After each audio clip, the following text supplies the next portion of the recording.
Pull up a chair and buckle up. It's the Original Strength BodCast. Hey guys, thanks so much for tuning in to this week's edition of the Original Strength BodCast. We have a super special show for you this week. We have Mr. George Mumford, the meditation teacher and coach who is the author of The Mindful Athlete, Secrets of Pure Performance. George, welcome to the show. What's up, Tim? Good to be here. Thank you. Hello. Hello. Everybody there. I'm fired up and ready to go. That's awesome. So George, you wrote The Mindful Athlete. Can you give us a brief synopsis of what that's about? Yes. So The Mindful Athlete, Secrets of Pure Performance. So it's a book that came out of, it's interesting. The story of it is I have this friend of mine who used to work for this publisher, Parallax Press. It's actually, it's owned by the Thich Nhat Hanh Foundation. If people don't know who Thich Nhat Hanh is, he's a Zen poet and meditation. He's a monk as well. And he's been writing books like The Miracle of Mindfulness and Pieces in Every Step and tons of books. So anyway, she's been after me for years to write a book about mindfulness and performance, or mindfulness and athletic competition. And so I ended up writing the book and calling it The Mindful Athlete, Secrets to Pure Performance. And in the book, I give this little autobiographical about my struggle with substance abuse. You know, having been an athlete and getting injured in college and not knowing who I was and getting addicted to pain meds and then illegal drugs and alcohol. And so I talk about how this process of what I call the Five Superpowers, which is what it's based on, and the superpowers are mindfulness. People have heard some idea of that: mindfulness, effort, concentration, wisdom and insight, and trust. Not necessarily in that order.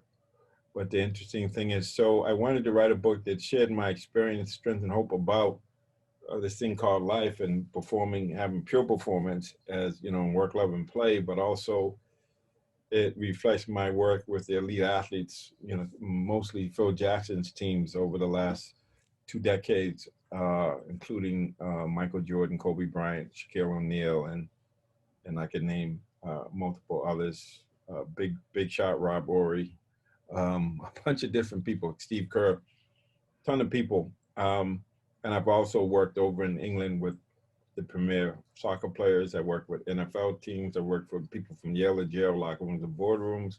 And so it's just kind of the foundational in terms of the tools or the mindsets that we need in order to perform at a pure level or to have pure performance. And to me, that has a lot to do with being able to be yourself and express yourself.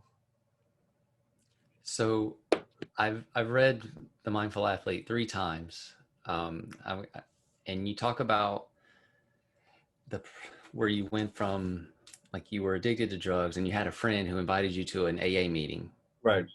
And that kind of started the change for you.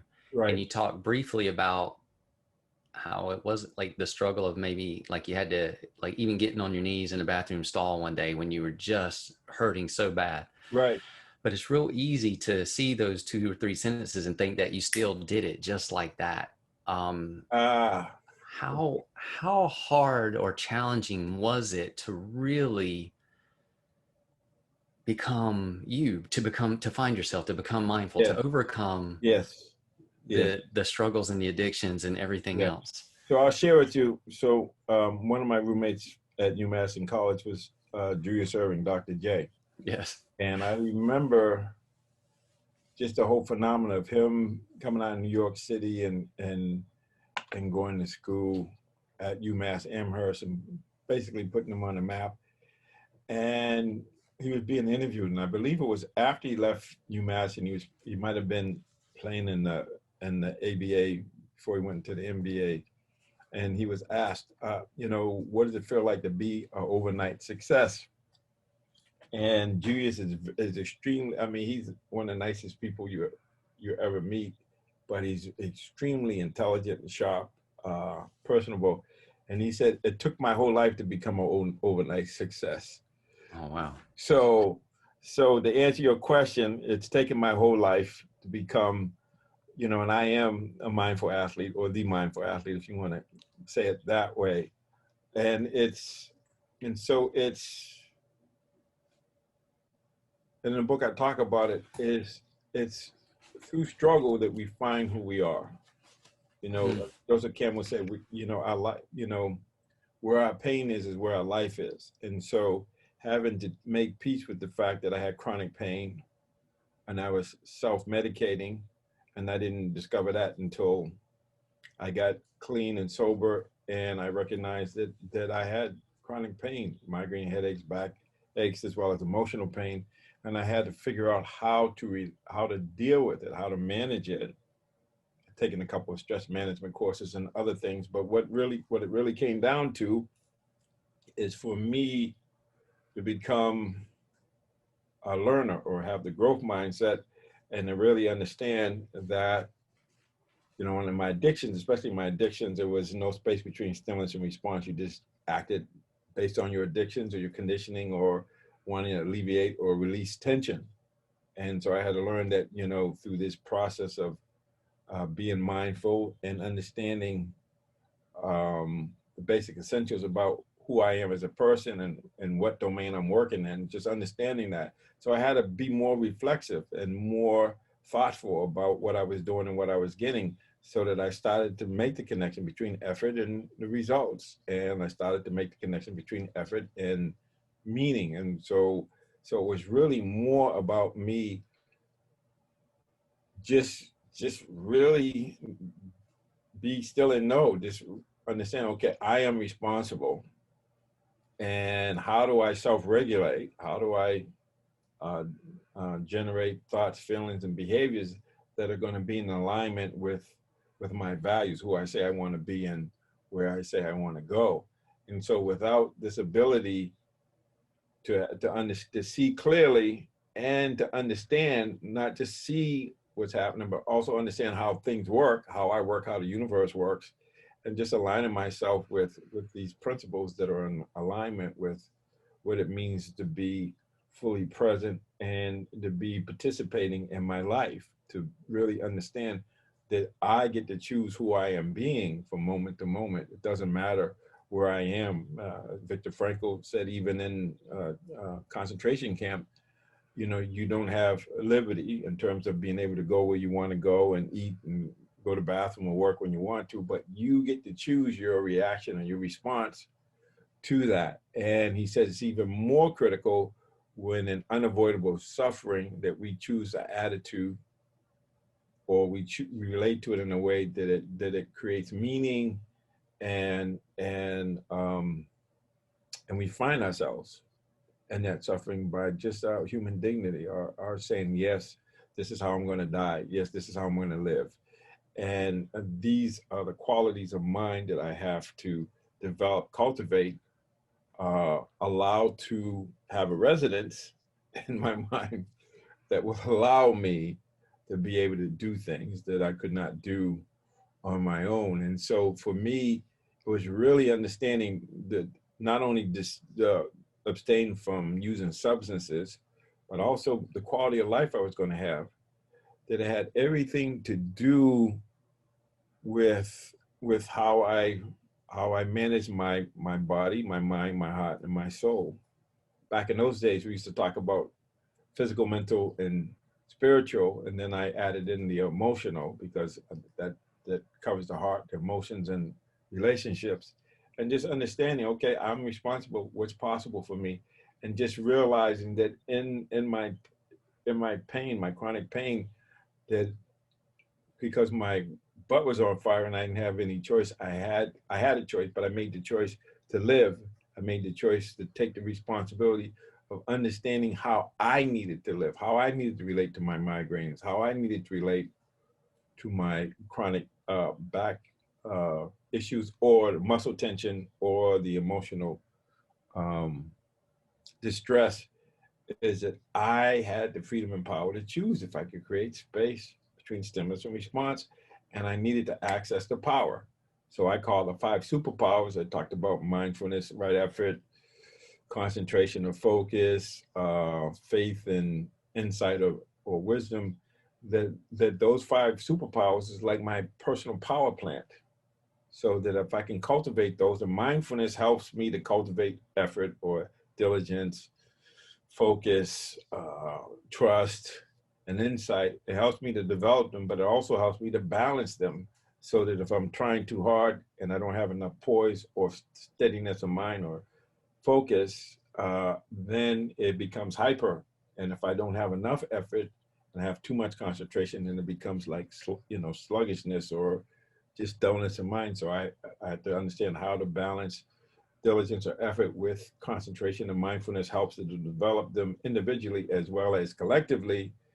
And then there's having the faith, or at least a launching faith to make the effort, but the faith has to be balanced with verified faith, which is another word for insight or wisdom. So if I look at wisdom as information, intellect, using my intellect, my rational mind, and a direct experience or intuition, then I can balance those qualities. So when I had pain, I made the effort to be mindful of it, to accept it, and to do something compassionate, in a compassionate, self-compassionate way that helps me to relate to the pain, where it doesn't lead to more suffering, but it's dealing with the pain that leads to peace, leads to ease, leads to okay, I can manage this, and moment to moment, I can deal with it.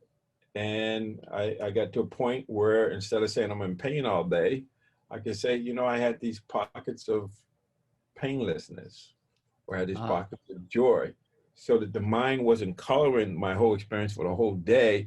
Instead of realizing, no, moment to moment, there's the flow of life, there's flux, everything's always changing.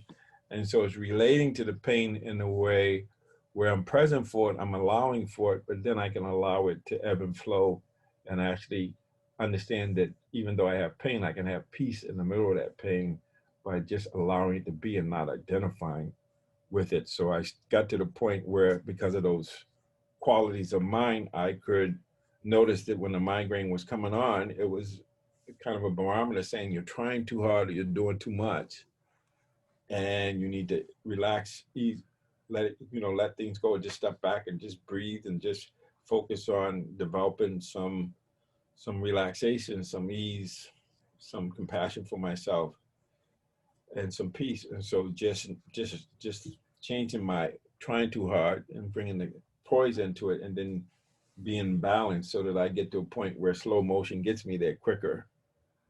Like Hoagie Carmichael, one of his songs is an old piano man that wrote a song, and one of his lines is slow motion gets you there quicker. It's another way of saying easy does it, but do it.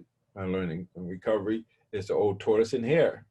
So the hare goes fast and rest and fall asleep. The tortoise is slow, but gets you there, and it's steady, and it's moving in the right direction. And that's what I had to do, is figure out, because I was more intense and I wanted things yesterday. And I had to learn how do I balance effort with the continuity of the applying but steady, poised, balance, application of energy.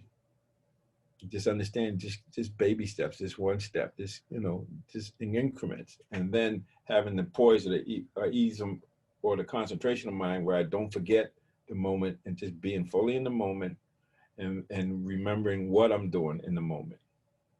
that So was it's awesome. that's really simple. And then with the faith, obviously, faith is grounded in insight, which is okay. This is the lawfulness. Gravity is a lawful.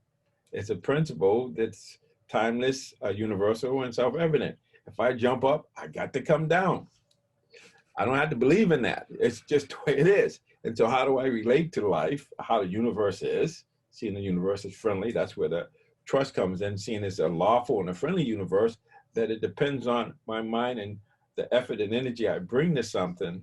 It determines whether or not I'm able to do it. And if I can't do it, can I learn from it? Or maybe it's not what I should be doing. So it's all of that. It's that whole mixture of saying, okay, I have pain, but I'm not in pain all day. And can I relate to the pain in a way that gives me some ease and some peace around, yeah, there's pain, but then it's not the same, and it ebbs and flows. And then there's moments when I don't have pain. And so when I start to recognize the moments of painlessness, they tend to grow. And I tend to see, okay, so now the pain is just there. If I accept it and I know it's just going to come, then I don't have to make it a problem. I can just say, okay, it is what it is, and what can I do? And then go from there. Because when you have migraines, it gets to a point where even though it gets so intense that even the medication doesn't help, so you want to mitigate it, or you want to catch it, nip it in the bud, and see what are the conditions in which that migraine arises, or that so I have to stretch my back and do stress conditioning, but also just understanding my mind and body are interacting. So if I have stress, the stress is going to show up in one of my self-observable signs of stress, which will be my shoulders will be up here, or I got the chronic pain because I'm trying too hard, or my back is hurting, and I'm just feeling all that tension, and it becomes a barometer that says, dude, you might be too cool to have pain, but there's some pain in this body, up here. And then I said, okay, so I'll let go of that and say, yeah, once I accept this pain there, then how do I relate to it? How do I alleviate it, right? So that's what it comes down to. I didn't realize I still had these things on. So it's this, so chronic pain, or pushing through, or trying to expand our capacity, because that's the other thing I learned is wellness is just this idea of continuing to build capacity, or move towards higher levels of wellness, so that it's like I'm making deposits to my bank account, so that when stress comes, or when those high demands come, I can write a check without it bouncing. And a lot of the perception of stress has to do with realizing, oh, I got to write a check that I don't have the money to pay for. That was awesome. So so you get what I'm saying? So these 5 superpowers, so cultivating them, and so in that, just dealing with my pain, and then realizing that instead of focusing on my pain, why don't I focus on what I love and finding meaning? Because once we find meaning in suffering, this is what Viktor Frankl says, it ceases to be suffering. So if I could just be a witness to it and say, okay, I'm suffering, maybe my role is to help other people who are dealing with this, and share with them my experience, strength, and hope. So now I am forgetting myself to find myself. Okay, let me focus on who I can help. Okay, so let me see if I can help somebody, and stay focused on them. But it's also focusing on me first, but realizing I'm constantly saying, okay, the best way to learn something is to teach it. So why don't I teach people, or share with them how I was able to manage my pain in a way where I didn't have to go to substances, or act out and be mean or nasty to myself or other people, be hating on people, rather than realizing it's calling for more care, more compassion, more ease. That's powerful. Yeah. That's awesome. I've been taking notes. Yeah. So here's a question. I don't know how, I think I know, but how would you describe flow? Flow is when you let go, and it's like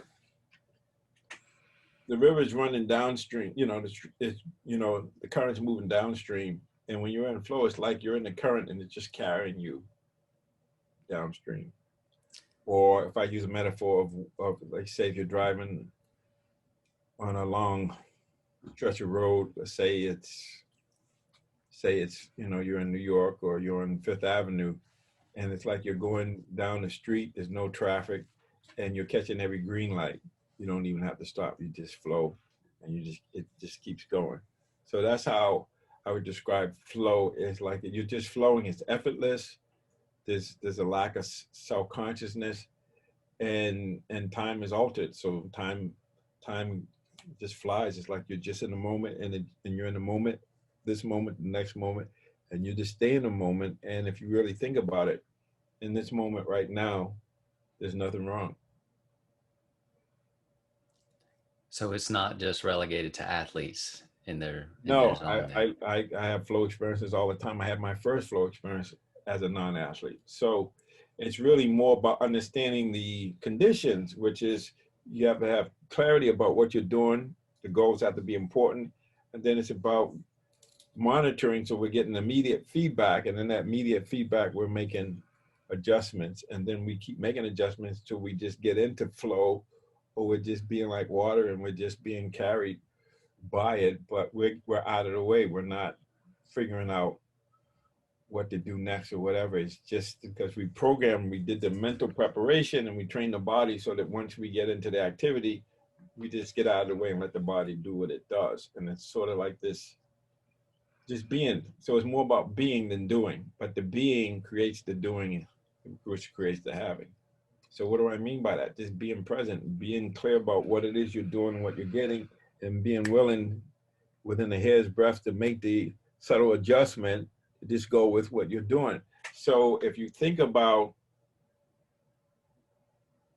like, there was one, I was teaching, I was supposed to give a talk at a meditation center in the southern part of my state. And so it's about a 45-minute drive there.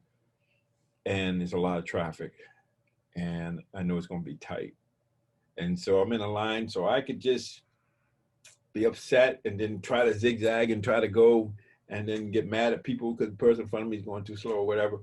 Or I could just say, you know something, just be in the moment and just drive and just see, just go with the flow and just be there, but just stay in the enjoyment of the journey and not be focused on the destination. Just be in a moment and just be okay with it. Is, yeah, it's traffic. I may not get there, but why don't I focus on what I'm doing instead of focusing on how I'm doing and projecting where I'm trying to go? So it's putting all the pressure in instead of just saying, okay, I'll get there when I can. And I got there in plenty of time, but more importantly, when I got there, I was more calm than I was before I got in my car. Awesome. Because I just allowed and just feeling the road, just seeing things, just being with, even though we go and then we stop, then we go, then we stop, and then we're going slow, but we're making progress. We're just flowing, and that's enough. And a lot of times when we hit the roadblock or stepping stone, or it becomes we have a problem, or we make a mistake, it's not about, or we fall down. It's not about falling down. It's about getting back up, and then getting back on track. Right on. So that's simple, but it's challenging because our minds don't work like that. We're not programmed for that. We're programmed for, we want to know before we even engage in the activity, instead of saying, I can get comfortable with not knowing. I'm going to focus on the journey, and I have a goal, but I'll get to the mountaintop, but I'm going to enjoy every step in the journey and be present for the journey. And that is going to cultivate a mindset where we realize that the goal wasn't really what was the most profound and transformative. It was the journey to get there. How would you define a spiritual warrior? Spiritual warrior, that's interesting. So, in Carlos Castaneda's Don Juan, a Yaqui way, he talks about you have to be a spiritual warrior to be on this path to be a man of knowledge, or to be on this path of self-discovery, self-transformation. So what does that mean? It means just like a warrior, it's interesting because it's like you have to be yang and intention. This is what Dr. David Hawkins talks about. Yang and intention would mean like masculine, energetic, strength, but then yin in process, which means you have to firmly, you're really locked in, you're really determined, you intend to succeed, but then the process that you go there can be light and ease and just be like water, just flow with it. So it's yang or strong in intention, but then in process, because we don't know what we're going to meet. And a lot of times we get something like the water, there's a rock in the way. It doesn't try to break through the rock, it just goes around it. So if you're working out and you're doing strength and conditioning, and so if your body is telling you no, you got to listen to that. Or if you're telling your body no before you even let your body see if you can do it, it's very different. So you just say, okay, let me see what my body can do. And so by just being open, you may end up doing more reps or less reps, or you may have pain and you might think it's going to last all day when it's only episodic. It just lasts for a little bit, but it's being open to that and not having a fixed idea. This is the whole thing about mindfulness, is like mirror mind. It just reflects what's there. It doesn't judge. It doesn't embellish or pull or push away or interpret. It just lets what's there speak to you. So it's like this scene. You have this mountain pool, and let's say, and then you have the snowy mountain, and because the lake is calm, it just reflects the mountain. Nothing between. There's no embellishment.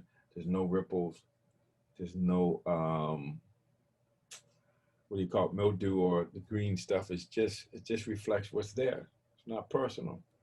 So we have to be able to relate the experience in a way where we're seeing it fresh and new, without embellishing it, without interpreting what's happening, but actually being with what's happening. Because when we interpret what happens, that's based on what we experience or what we expect, versus it's just being what's there and just allowing it. So in basketball, especially with the Phil's teams, it's one of the principles is take what the defense gives you. So if I'm a 3-point shooter and they're coming up to take away the 3-point shot, I'll fake and go by them. And if they're playing against me going off the dribble, I jab, step back and shoot the shot. So you don't force. There's no force. There's power. Power and force are different. Force is something you have to keep generating, whereas power is something that flows. Like, you don't have to do anything. You just get into it, and your principles. You're going with how things are, and it just flows. And so we can have the flow experience, but there has to be some complexity, because once we do a task, then we have to add a different dimension on it. So it's like, okay, so maybe this time you just ran to get the race done. Next time you run for joy, or you run for a certain time. So you're always challenging yourself. So your challenges have to keep getting higher, so that it keeps pushing out of your comfort zone. So if you're comfortable, you're probably not growing. So you got to get comfortable being uncomfortable. So you're a little bit uncomfortable, but it's manageable. That's how I learned how to deal with pain. So a lot of times there's the memory of pain rather than the pain. So I'm in the dentist's office, and I hear the drill, and automatically I'm feeling the pain. And then I realize that, okay, so can I just open up and just notice when he starts to work on my tooth, that it's just pressure, but I can see myself reacting as if it's painful, and he didn't even touch the tooth yet. But when he touches it, it's just pressure. And I know, oh, okay, so he didn't hit a nerve. That was fine. It wasn't any pain. But at the same time, I'm like this, and then I'm slowly just kind of relaxing around it, because I'm in this moment, not in the moment that happened or the moment I think might happen. And so when we start to see, and you have people with chronic pain, you start to see that there's the pain, or there's the pain from me hitting myself, but then there's the double pain of the attitude or the interpretation of what that means. How do you create space between the stimulants and response for fear, or for something that's really fearful for you? But be still and know, like it says in the Bible. Just listen, just become a silent witness. Just observe it happening without you being identified with it. So, give you an example of how to deal with fear. So we're sitting here and we're talking, and let's just say, of course, I didn't turn off my phone and I didn't turn off the fax machine, but let's just say I'm sitting here and a fire engine goes by, or it could be a police officer, you hear the siren. And so I can interpret that sound as being an annoyance, and it's noise, and it's affecting my ability to listen and to speak. But in actuality, the only thing that's happening is sound is happening. So I can see it as just sound happening without having to identify it's a fire engine, and it's unpleasant, and it's disruptive. So I just noticing it's a sound, because if I just wait a minute and just pause, it'll go by and then it's gone. but So it's is gone, but I'm still talking to you and complaining about it, so that the sound is not gone, it's still here. so in a sense then is fear just information, but it's how we interpret it that Yeah, colors it? so no, fear is helpful. So if you're afraid of getting hit by a car and you walk across, now we're talking really about irrational fear, right? Yes, And yes, the yeah. acronym is false evidence appearing real. Okay. I like So that. what we afraid of something because it's unknown and we don't know, and chaos is just another way of saying that there's a pattern there that we haven't recognized yet. But if we just focus, reflect on it, learn from it, we can live within the chaos. So with fear, it's afraid of doing something, and the best way to handle fear, the only way is we have this. Well, I live in Massachusetts, and I know in England they have a lot of poets, but we have a lot of poets in this part of the country. And one of the poets, Robert Frost, who read a poem at JFK's inauguration, I believe. There's a line in his poem that says, "The only way out is through." So whatever we fear, we embrace it instead of having aversion to it. It's opening to it and looking and seeing, well, what's the lesson here? How do I relate to the fear in a way where I'm able to have courage to go through it anyway, to do it anyway, to fear it and to do it anyway. So I'll give you an example. When I first started on this path, the company I worked at, they had this in-house training called Speechcraft. And actually I was part of Toastmasters. And so Speechcraft went to Toastmasters. So in Toastmasters, I get up to the podium and speak, and I would start shaking. I was so nervous, I would start shaking. And the more I tried not to shake, the more I shook. So my fear was I was going to get up there and shake and then maybe be paralyzed and not be able to speak.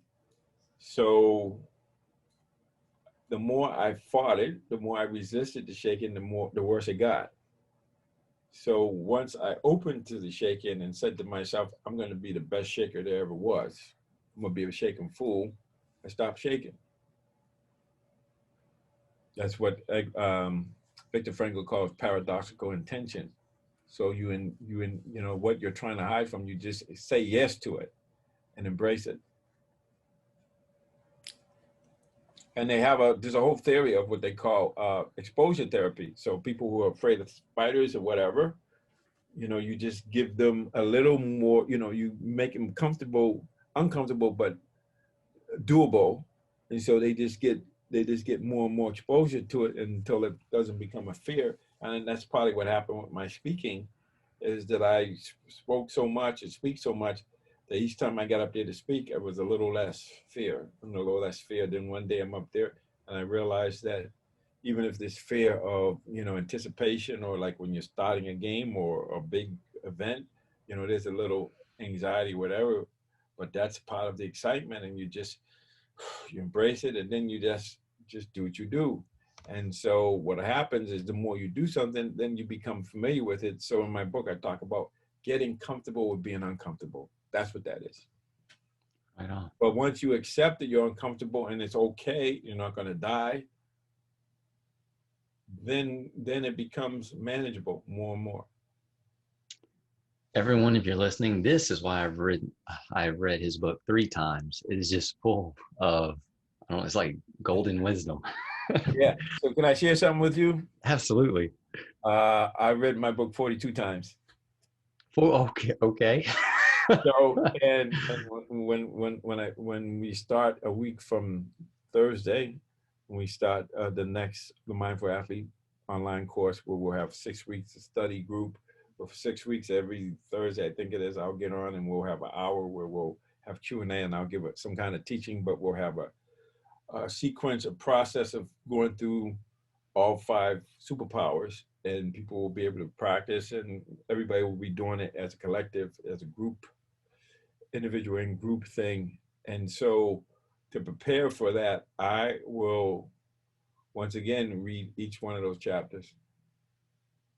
Wow. And each time I read it, there's something else. And because when I do things, when I talk, I record things, and when I write things down, when I'm in flow, I'm focused on the journey and I'm not paying attention a lot to what I'm saying.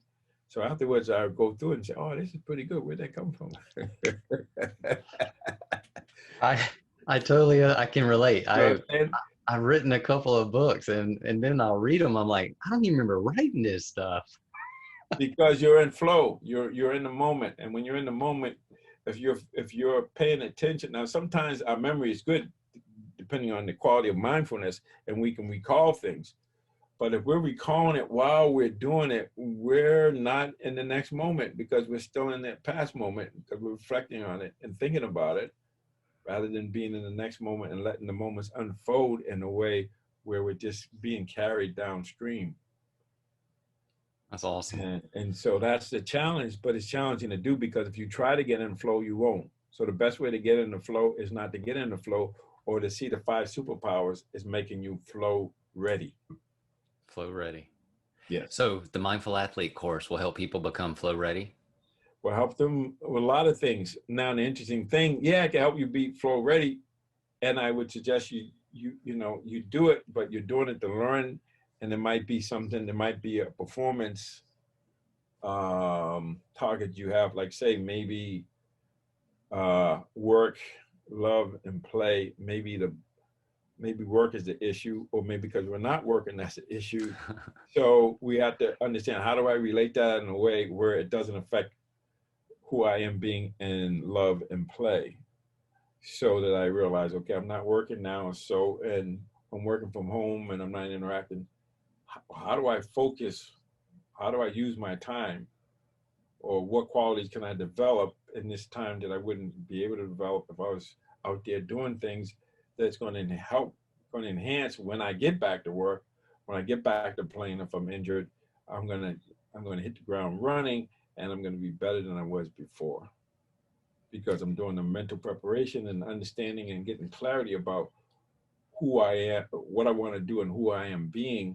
Who do I need to be in order to do that? So it's a very deliberative, reflective process of reflecting before, during, and after. What do I intend to do? What do I expect? And then during it, okay, if my, how do I keep making the adaptations, the adjustments to real time self-monitoring, feedback loop? And then afterwards, after the post performance, we can reflect on what worked, what didn't work. And then what didn't work, it's telling you what you need to learn and practice. If somebody wants to sign up for the course, what do they do? Yes. So, and we can check with Andrea about whether we're going to have a special code for your listeners or not. But if they go to my website, georgemumford.com, and they can just sign up for the course. Right on. All that right. way. And yeah, so they could definitely do that. But if you have membership, and they maybe there could be a I don't know. Normally what happens is we have a link or something. I didn't really prepare for that. I didn't either. It's okay. Yeah. But they just go to my website, georgemumford.com, and it's amazing because it's a lifetime, once you sign up for the course, and I'll do more of these self-study, these 6-week study groups. And then even when I'm not doing the study groups, I think it's once a quarter or once a month. I don't know what it is, what the rhythm is, but I'll get on and we'll get on a live call and we'll do things. So, and as you are recognizing, this is a lifetime process. These are basic fundamentals that you have to master those. To master those, that means you have to go over them many times. And if you can do it in a group with the context of, okay, I'm going to work on this aspect of my life, or this is where I have a performance challenge. I want to show up more for my kids, or I want to show up more for myself, or really get clarity about who I am being, or, getting to chip away to get to that masterpiece that's already there. There's all of these different things, but just to pick one thing to focus on, this upcoming 6-week study group is going to be focused on resilience. I'm in. That's awesome. Yeah, because we need to be resilient now, and especially where things are challenging, they're going to get more challenging, and relief may not be coming right away because of a lot of things, mostly politics, because you have some folks that feel like we should be on our own, and other folks feel like, it's better together. We need to support each other, and we need to take care for each other. So if that means wearing a mask and not feeling like my freedom is not being expressed, I'm just protecting myself and others so that we can get back to work, we can get back to school, and we can get back to some semblance of being able to do things without having to be concerned about getting sick. And so we have to understand that, and that it's really more about, it's a simple action as you and I wear the mask because I want to protect you, and you wear the mask because you want to protect me. And that's the best reason. Oh, yes. Yes. You see what I'm saying? And I do. so, but what happens is if I don't wear a mask and I say I'm not sick, but I might be a carrier and I'm affecting my family, all those close to me, because I don't see that that's the consequence of not wearing a mask, I do it, and then I get focused on my freedom and become political, no, tell me what not to do, and not realizing that that's really, really self-centered. It's about you, and even if you don't get sick, you could be a carrier, and you don't want to be like Typhoon Mary. You're actually, and I heard one case, it was a woman in Boston here at a hospital, a nurse, she infected 62 people. Man. We had a spreader event in Maine here. It was a wedding. It was Maine's very low, and they traced it back to one wedding, generated all of these infections. So it only takes one person. Only takes one person, and then you hit a person, and then that ripples through. So to me, we could do that with love or kindness. We could be kind to one person and let that ripple to everybody. Maybe that act of kindness I give to you, now there might be 10 people or more that ripples to them, and then they have 10, and that's how we get kind of a movement, a kind of a flow. The love your neighbor flow. That's the greatest commandment. And the second part, love God with all your heart, mind, and soul, and love your neighbor as yourself. And that's the problem, because we don't love ourselves, we don't love our neighbors. Just that.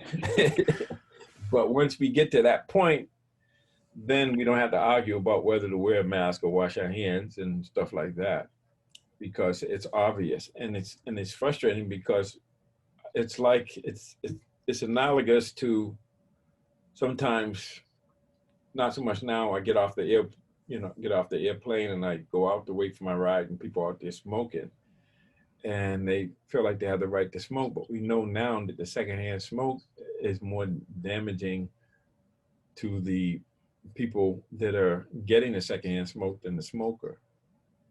And so if we stay ignorant and say, well, I'm just exercising my right to smoke, but you're not looking at the impact you're having on the environment and the people around you. And so it's not to judge or anything. That's just facts. Nothing personal, but that's what we know. So on some level, you're saying to me that I have to get cancer because your right to smoke is better, and you can rip that to the mask. You can go in the store, say you're not wearing a mask, or just take the debate. You had people who refused to wear masks, and now it turns out that they were infected, several of them, and that ripples through everything. But yet they want to make a statement of not wearing a mask. Now, I'm not political. I'm more about non-suffering. I'm more about wellness.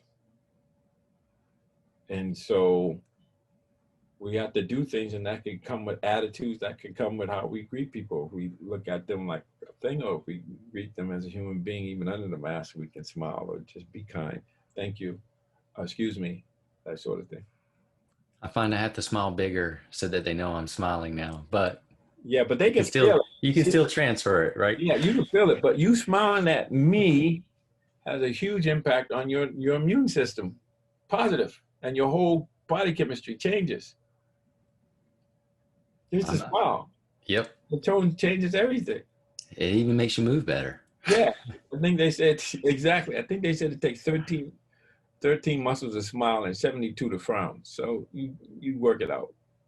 It's more energy to frown. Yeah, there you go. And it gets back to you because whatever you give out there, it comes back to you. Awesome. George, this has been a lot of fun. Thank you so much. Yes, yes. So, yeah, I had no idea what I was going to talk about, but like I said, it was great. That's how it goes.